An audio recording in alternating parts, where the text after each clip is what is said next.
This program contains coarse language. This program contains content that may be confronting to some viewers.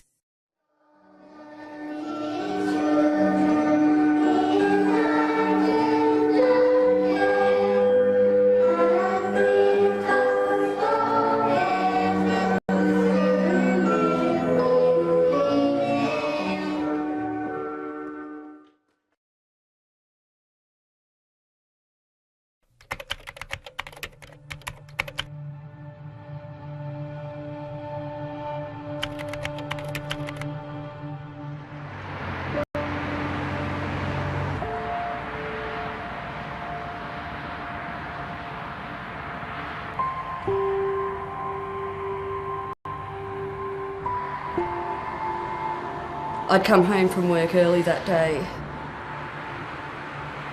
I wasn't sick, but I just didn't feel good. So I came home and went to bed at about 10:30, 11 o'clock that night. I woke up to a friend of mine bashing on my window. She came in and she said, "It's all over Facebook." It seemed to be a series of conversations between young people in Hervey Bay saying they couldn't believe that this had happened to Jacob. That's how I found out. From that point, I rang the police, and it took me about half an hour to be able to talk to Hervey Bay Police. And I said, I believe something may have happened to my child. I'm hoping it hasn't. And he said, "What's your son's name?" I told him, and he said, "I'm afraid it's not good." And I just dropped the phone and started screaming and screaming.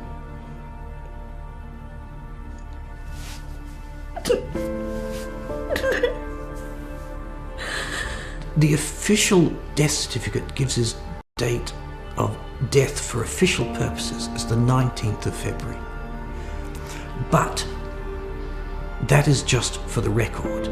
His body wasn't found until the 19th, and it was in a fair state of decomposition. Why did that happen? He died alone when he should never have died alone.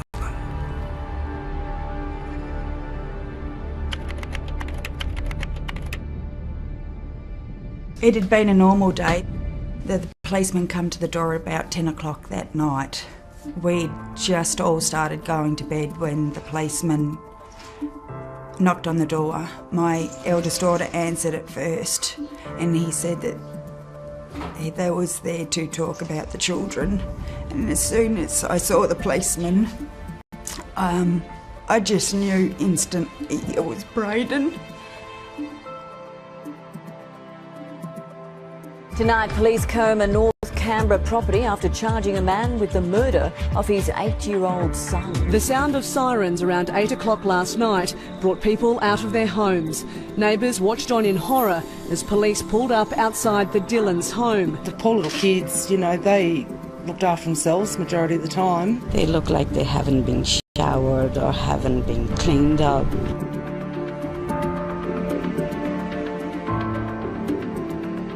I was so angry and so frustrated because I'd spent 3 years begging people to help. And my little boy paid for their ignorance.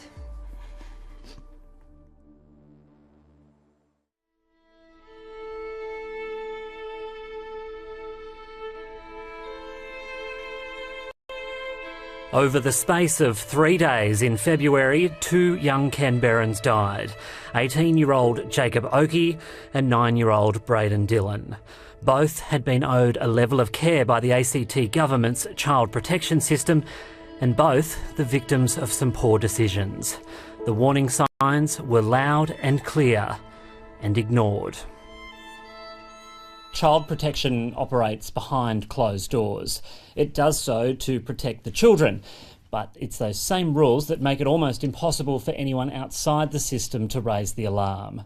For months, I've been trying to understand why children like Jacob and Bradyn were allowed to slip through the cracks.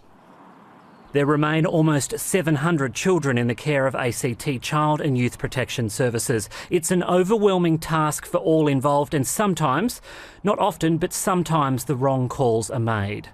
So where are the checks and balances, and just who is keeping an eye on the Territory's most vulnerable people? I think the public would be horrified at a lot they don't know about child protection. I think there's a lot of assumptions from the public about what they think that is happening and how children are kept safe. But I'm not sure whether the public realises how little resourcing the office receives to do its job. Do you think the public should care? Yes.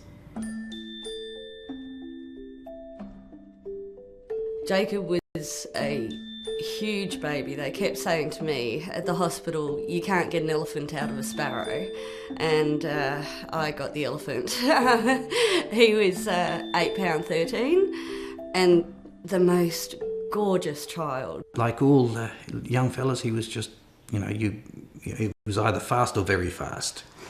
And he was all over the place. And in the sense of rushing around into everything, wanting to play games. After I left Jacob's father, and that was a domestic violence situation, I suffered a miscarriage. My twins died in utero, and that is when my depression really hit. I struggled with grief for years. It wouldn't be long before Jacob too fell ill, diagnosed with type 1 diabetes. That made a big difference. It really hit him very hard, and I don't believe he ever came to terms with the fact that he had type 1 diabetes. It's not an easy time for any parent, much less the parent of a diabetic teenager who, when we were both struggling. There was one night we'd had, I suppose it was an argument over his insulin, and I just couldn't control him, and I rang Care and Protection and I asked for help, and I still, to this day, feel that I did the right thing, and it was an act of pure love.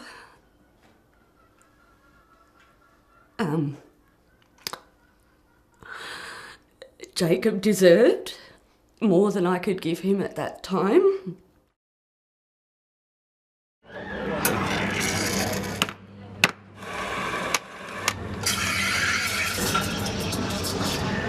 Four years ago, Anita Phillips retired as the ACT's first public advocate. I spent 8 years in that position. Exciting, challenging, very satisfying time. As the title suggests, it was Anita's job to advocate for the most vulnerable in the Territory, the mentally ill, the disabled, elderly and children in care. It was a role funded by the ACT government but designed to be fiercely independent of it. So essentially the public advocate was a watchdog over the government.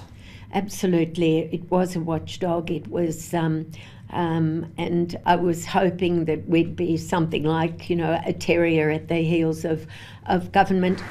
In order to protect children and their families, child protection operates under a cloud of secrecy. So as a necessary safeguard, the public advocate was given access to that world to review every child's case files, deal with complaints and hopefully spot problems before they arose. Government must be accountable. They must make transparent decisions. They must allow people to have all of the rights of natural justice. On paper, it was an ideal situation, but from the start, Anita Phillips quickly uncovered her own problems. I had one staff person working in children's advocacy.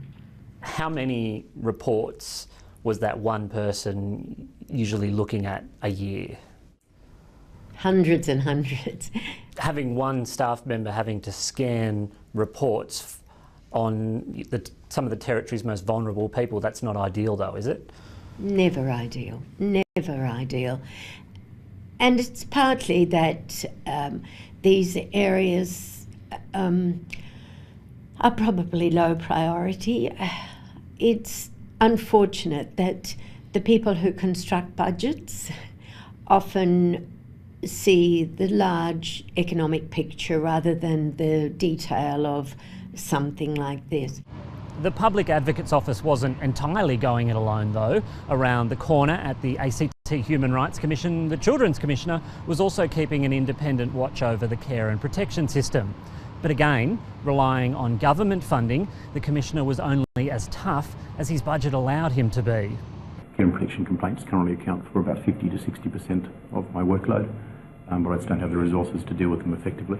Given obviously what we've seen in care and protection in recent years with some pretty significant concerns, is there a risk that by not pursuing those particular complaints that some of these issues may not get the attention that they deserve? Absolutely, yeah, absolutely. So at any point did you go to the government and say, we can't do our jobs properly or safely with the current resourcing, and what was the response you got? Yes, often. The process is, of course, that you put in a budget submission and you see how it goes, and most of the time it didn't get very far.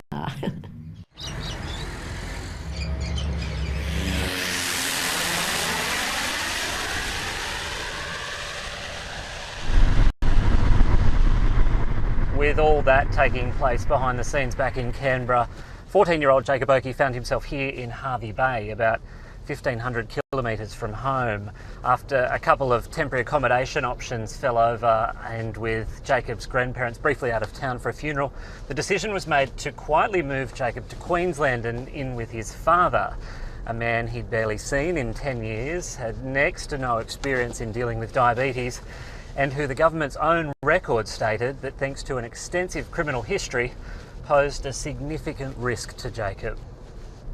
To say I was surprised just doesn't remotely reflect that staggering news. It seemed to me that there had to be a mistake, because the Care and Protection Service had been so clear that Jakob should not be placed with his father because it presented a significant risk to him. The Directorate did later apologise to Catherine for moving Jakob in secret. But the damage was done, and Catherine and Alan began trying to warn anyone who would listen that a mistake had been made. It was a shock. It got to such a stage that in May I had to write a very strong letter to a number of people, including the relevant minister, putting pretty bluntly and strongly the fact that there were problems up in Queensland. They had a duty of care, and I believe they were breaching their duty of care. And nothing happened. Absolutely nothing happened. Who were you writing to? What were you writing? And what were you sort of asking for? I was writing to the Public Advocate, to the Children's Commission, to the ministers, to Care and Protection, anyone I could think of that could possibly help my child. I was aware by that stage that he was at high risk of being hurt. But no matter who was warned, the responses were largely the same. And within a year of arriving in Hervey Bay, Jakob Oakey's life was in the balance. I was absolutely devastated. My child had, at the ripe old age of 14, had attempted to kill himself. And there was nothing I could do. I couldn't hold him. All I could do is give him as many words of comfort as I could.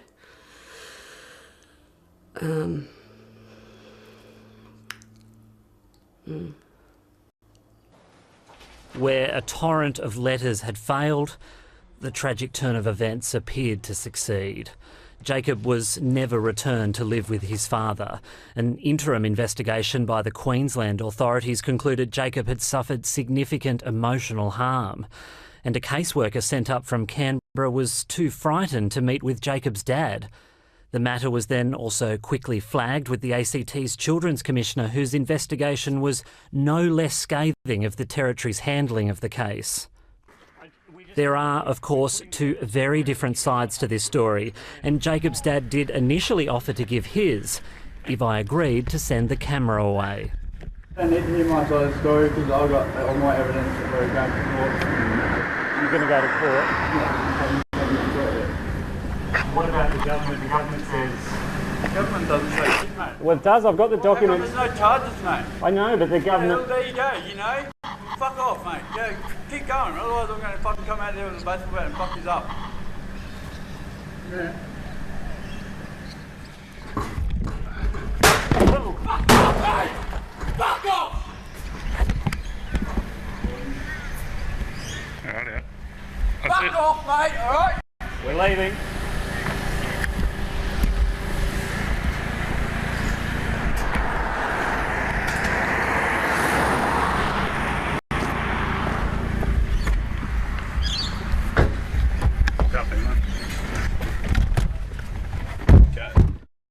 After spending a bit of time in a care home, Jakob was eventually moved here to an apartment, but this time on his own. And it's the very same apartment where his body was found earlier this year. Again, alarm bells. You do not place a child like this, 17-year-old, on his own, with a mental condition which you're aware of, diabetic problems. You don't, and yet they did. And again, all the time, repeated warnings that this was a problem and they had to take more care, but it didn't happen. When Jakob's body was eventually found some time later, it was surrounded by his diabetes medication. But to date, the Queensland coroner has been unable to determine exactly how he died. The body was too badly decomposed. And we have, up to a week, if not longer, when no one knew. When Care and Protection will say, oh, we'd have made arrangements for people to visit on a weekly basis. Why was this not found out earlier? It's disgraceful. They're a disgrace. Their conduct cannot be justified in any way at all.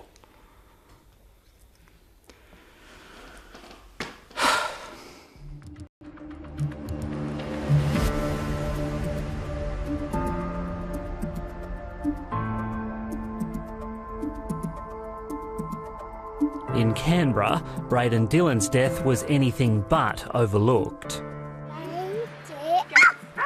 His mother and 3 sisters have since moved home to Tasmania. They can't face Canberra again. My eldest, she's not doing too good. She's experienced everything firsthand. She fought hard to get the children back. She come up and saw her brother passed away. We got to spend some time with him, and we got to sing him our Sunshine Song one last time, which was pretty horrific for other people listening. We don't sing in the shower of best of days, but it was beautiful just to let him know that Mum and Sissy was there with him.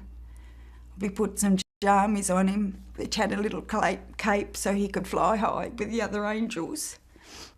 But on the whole, we're getting there. Bradyn's dad has been charged with his murder, so we can't go into too much detail while the criminal trial is still going. 37-year-old Graham Stewart Dillon has pleaded not guilty to all charges. Around 4 years ago, Rachel was told 2 of her children were going for a short holiday with their dad. But despite concerns from their school, from neighbours and from other family members, Bradyn never made it home. Who did you try to raise the alarm with, and how did that go? I took many trips back and forwards to Canberra. I spoke with the police, with the Child and Protection. Every card that was offered to me, I rang them on daily basis, on weekly basis. I was going into the police station. And what sort of response were you getting from the police and from the Care and Protection system? Absolutely nothing. I was ridiculed, I was mocked, that I was wasting their time.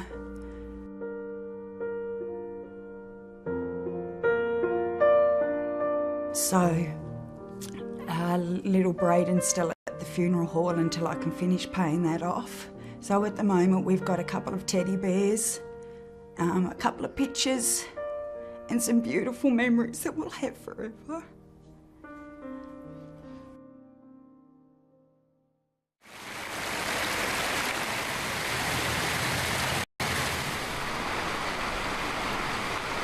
I'm not going to talk about individual cases. The death of a child is a tragedy. I mean, what child wants to read about its family circumstances in the media, given that these are families which I've already said are traumatised by family violence, by drug and alcohol abuse, by mental illness? What child wants to know that this is, to hear about that in the media? So, Minister, with all due respect, these two children, Jakob Oakey and Bradyn Dillon, have died. They no longer have a voice to speak out for themselves. I think the community and the families would like to know that if there are lessons to learn from what happened to them, that the government has learnt them.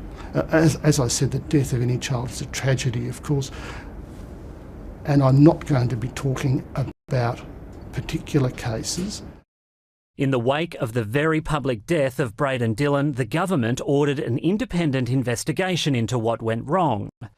The Glanfield Review would be the third major independent review highlighting the failures of the ACT care and protection system in just 4 years. Every single one recommending better independent checks and balances over the Directorate's decisions. If we know what the problems are, why do we keep making mistakes? This is a very difficult and challenging area for government. We're dealing with families who are the most volatile in our community, and it is a real challenge for government to be able to prevent or indeed deal with family violence and indeed with child abuse. In response to the Glanfield Review, the government announced an unprecedented $30 family violence levy on every Canberra homeowner to help raise $21 million for tackling family violence, though none of it will go towards the Public Advocate or the Children's Commissioner, the two very bodies who could help ensure the money was actually making a difference. Rather, in April this year, and in an effort to further cut costs, the government rolled the Public Advocate and the Children's Commissioner into the one. Some lost their jobs, others quit in disgust. And Queensland's Public Advocate, Jodie Griffiths-Cook, was brought in to try and make it all work. But there is still just one person checking the now thousands of reports on children in care. I think there needs to be an immediate review of the resourcing that's provided to my office for those oversight functions. The Glanfield report made that abundantly clear. It was one of the clear recommendations in that report, and pointed to a number of issues within the system. Is it a case of governments just don't want to pay for people to criticise them? I think so. I think there's a great fear of receiving that feedback that might be negative. Jackie Reid heads the Create Foundation, Australia's peak research and lobby group representing children in care. The whole reform was driven by the need to cost cut. It was very much, even very honestly, talked about. Now, that's no way to operate a system if you're very genuine about protecting children. And I think the ACT, in particular, we were very concerned about the way that the Children's Commissioner was restructured. We were very much a part of lobbying and supporting, the massive amount of backlash that they got when they came up with that new model. And it's almost devoid of advocacy for children. You say that the Public Advocate has never raised with you issues of being under-resourced. Is that correct? Since I've become Minister in January, the Public Advocate has not raised a resourcing issue with me. I think given the numbers alone, I would hope that the Minister was certainly aware of the number of children and young people who are being brought to the attention of my office. Those figures are publicly available. If they have a concern about their capacity to do their job, I want to hear about it as Children and Young People's Minister. I think you've already heard about it though, that's what I keep raising. And now that you've raised it with me, I'll be going back and getting some more information and asking questions, because that is the fundamental role of a minister, is to ask questions. So I will be asking those questions. So thank you for raising it with me, and I'll be going back and asking questions about that matter. Perhaps we need to be asking the question about why children and young people, particularly those who are most vulnerable, why their rights aren't being considered seriously enough to provide sufficient resourcing into this area. The ACT government says it will consider the funding of the Public Advocate and Children's Commissioner next year. Why would we wait when the risk is that another tragedy like the one that prompted the Glanfield report could well occur in the meantime? I'm scared that I've lost my little boy for nothing. His memory, it's in the news one day, but then the next day everybody forgets about it. So I pray that something happens about this. It's been revealed ACT authorities receive an average of 19 The government admits the solution in the cases examined in this latest review, it appears since 2002 reports of child abuse have been on the rise. And the actions allowing authorities to drug test the government's handling. There is nothing new here. Almost every year in Canberra brings more tragedy, more inquiries and the promise of more money. As long as this keeps happening, that these tragedies do not become public, then there is no pressure to correct the errors, the problems, the maladministration, because people don't know about it. We've just got to stop what we're doing because it's broken and it's not working. Listen to the experts. You know, the reports are there. That's the only way we are going to get the next step, and that is maybe to having no children, none of these tragedies of happening to children in care.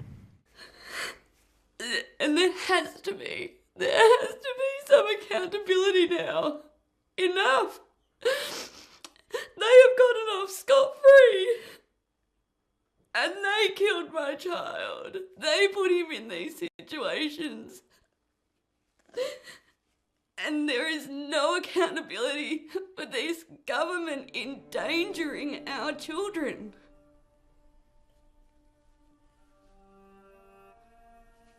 No one will ever pay for my son's death.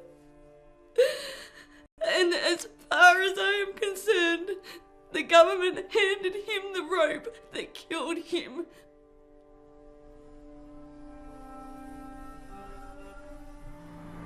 Over the past 4 years, the same period the authorities were aware of concerns for Jakob and Bradyn, at least 13 other children known to the government have also died. More girls than boys. It's impossible to say whether Jakob and Bradyn would still be alive if the mistakes made in their cases were picked up any earlier.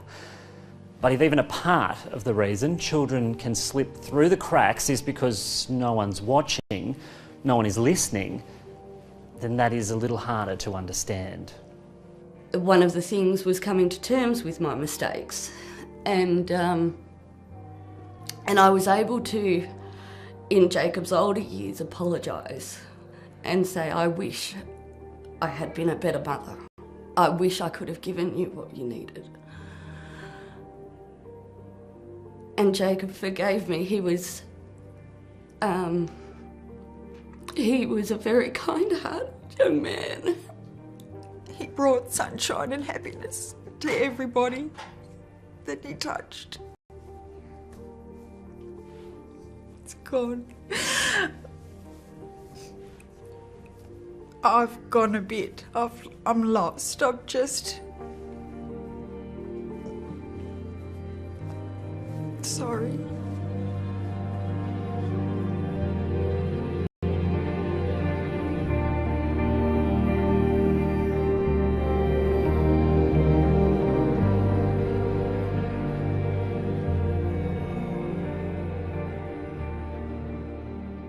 If this program has raised personal concerns, you may wish to contact one of these counselling services for further information or advice.